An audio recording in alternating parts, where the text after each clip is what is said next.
5 working-class rockers had escaped a life in the steel mills of northern England by forming a heavy metal band called Judas Priest. But after years of dues paying, their 1974 debut album Rock-a-Rolla tanked, leaving the Priests in dire financial straits.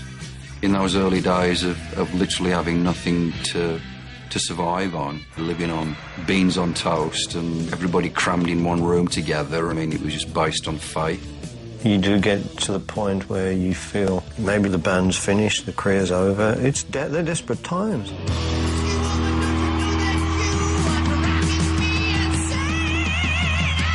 The group managed to release another album with Gull Records in the fall of '76. And although it got good reviews, Sad Wings of Destiny quickly fell to earth.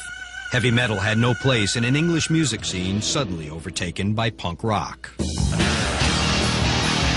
In seemingly one devastating blow, the punk hit the British Isles, and a lot of musicians were hanging up their rock paraphernalia, which is kind of sad in a way. By the winter of '76, the Priests were giving themselves last rites, only to be abruptly resurrected by an album deal with Columbia Records USA. The American label felt the time was right for the boys from Britain to bombard the States.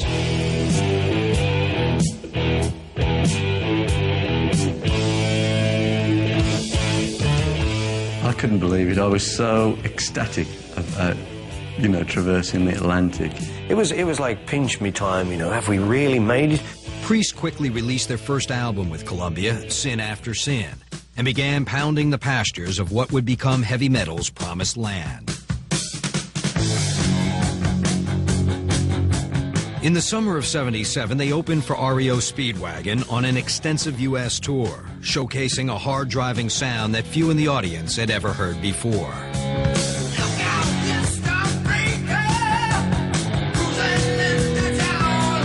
Metal at that time was Black Sabbath, Led Zeppelin, Deep Purple. I mean, there wasn't really a screaming metal scene at that point. Judas Priest were the first band that really took the music out of psychedelic and into just the screaming guitars.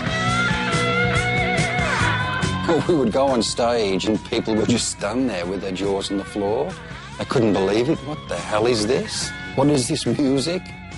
It was a combination between being dumbstruck, weighing us up, and thinking, I think this band are pretty good, but not really absolutely sure.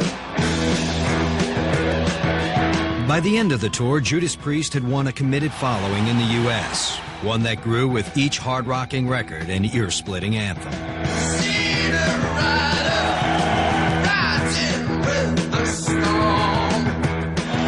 There's something very natural about driving along one of the highways over there and turning the radio on and hearing Judas Priest. We were made for America, and America fell in love with the band. The youth of America did, very quickly.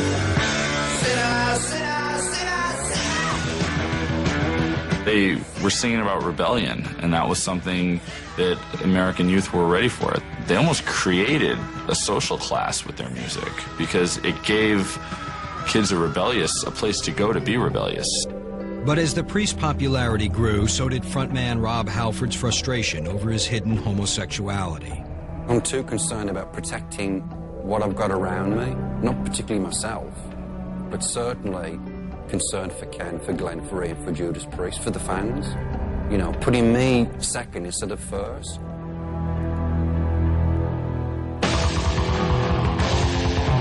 Hoping to find an onstage outlet for his angst, Rob visited a sex shop in London. I just came back with all of the necessary S&M accoutrements that all metal singers should have on stage and home. Up until that moment, the look had not been completely tied in as I felt to the sound. So putting on this kind of stuff, suddenly, you look at yourself in the mirror, you listen to the music, and it just connects. The look would be adopted by metal bands and fans from LA to London. Few knew that they were worshiping a metal god who was expressing his homosexuality on stage.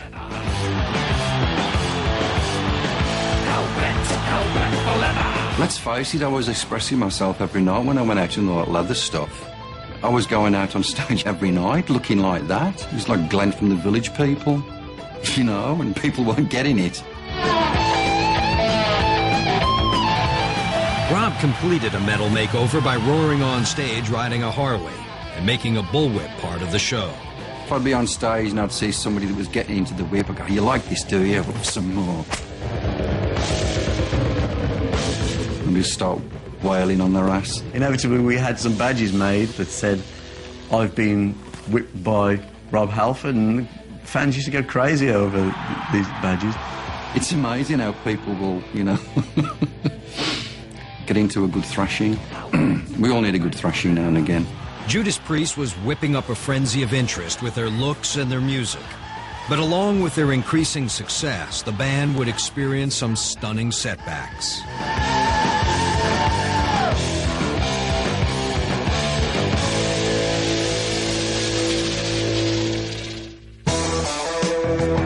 Next, meltdown of a metal maniac. You fall to your knees and you literally do ask God to help you. And later, Priest stands accused of unholy deeds. James Vance actually pointed the finger at the music. When Behind the Music continues.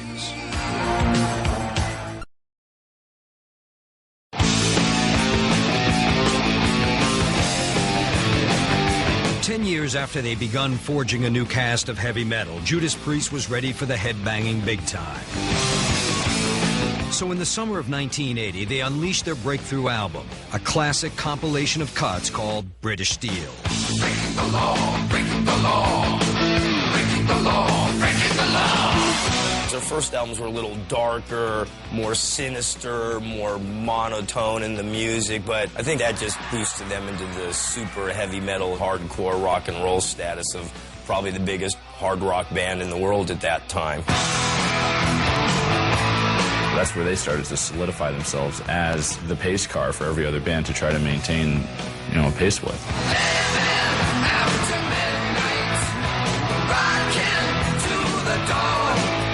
Hailed as the leaders of the new wave of British metal, Priest struck again while the iron was hot.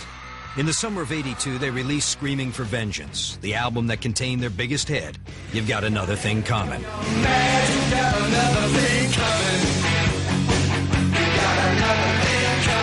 The group capped a triumphant world tour with a set at the US Festival in March '83, performing before 300,000 screaming fans.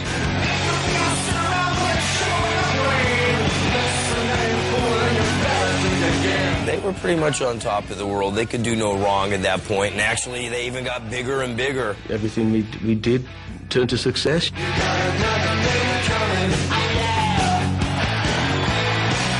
We'd average 15,000 people a night, you know. Sometimes it was only 10,000. I say only 10,000. The thing about Judas Priest is they never ever gave half a show. It was always 100%.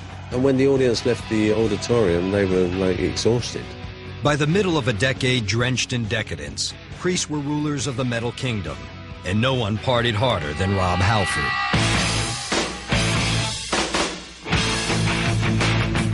Running on cocaine and Jack Daniels. I mean, excess in the biggest possible words. We pigged out on sex and drugs and rock and roll. She had martinis at all hours of the day, yes. Marvellous how we got through it, really. But the band's bond only went so far.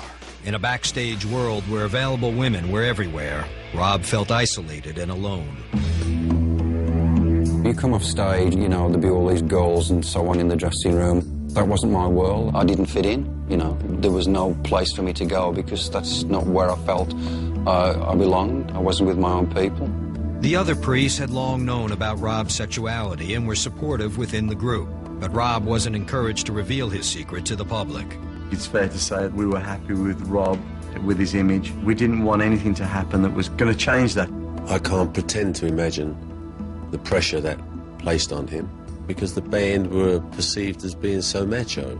So for him suddenly to reveal that he was gay, I suppose was a problem. The pressure had been building for years, and the metal god was beginning to melt. there is a tremendous feeling of a lack of self-esteem and emptiness and complete hopelessness. And that sounds bizarre when you walk on stage in front of 20,000 people and scream your lungs out. But most of those shows, I was smashed out of my mind. I've been at shows where I've known he's had too much to drink. He's done the whole set, and I thought, I don't know how, he's managed to do that. I was just a full-on, roaring, drug-taking, whacked out of my mind metal mania. Masking his feelings was getting harder and harder for Rob Halford. In November '85, while Judas Priest was recording the album Turbo, their frontman spun out of control. My daily routine was I'd get up around 6 in the evening, I'd slug down some big bottles of whatever just to get out of bed. I was ripping phones off walls, trying to drive drunk, just a really obnoxious, hateful son of a bitch. Finally, after a late-night rehearsal session in Phoenix, Arizona, Rob hit rock bottom.